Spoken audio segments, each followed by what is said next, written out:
这个惊险一瞬间，南投有这个乡亲进前赛车行这个台21号线，为埔里要去国姓乡，当时落雷公雨，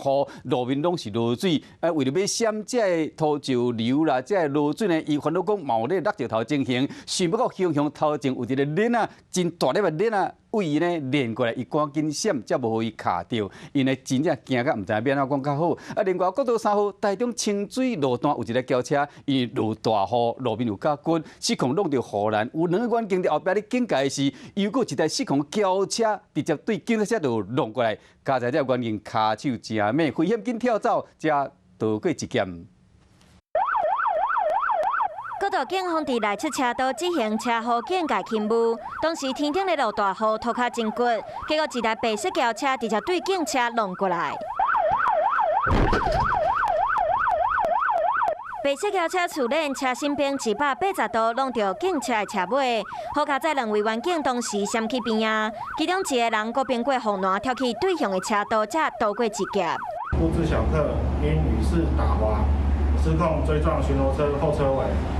所幸远警机鸣反应，第一时间闪避失控之车辆，未造成人员伤亡。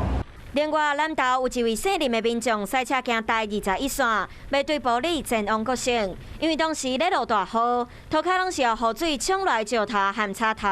而且伊搁爱闪避泥流和放落所在。就伫这个时阵，有一个黑色物体对伊直直冲过来，详细一看是一个大链仔，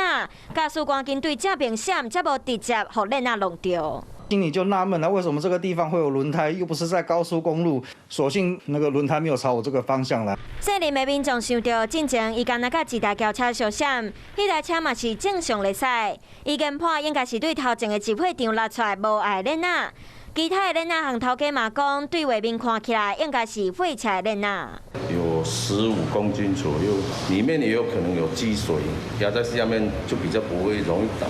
好加在2件以外拢无人受伤，警方嘛呼吁驾驶人落雨天开车爱开头灯，而且爱保持安全距离，甲车速放互慢。另外嘛要注意其他车辆驶过时喷起来水花，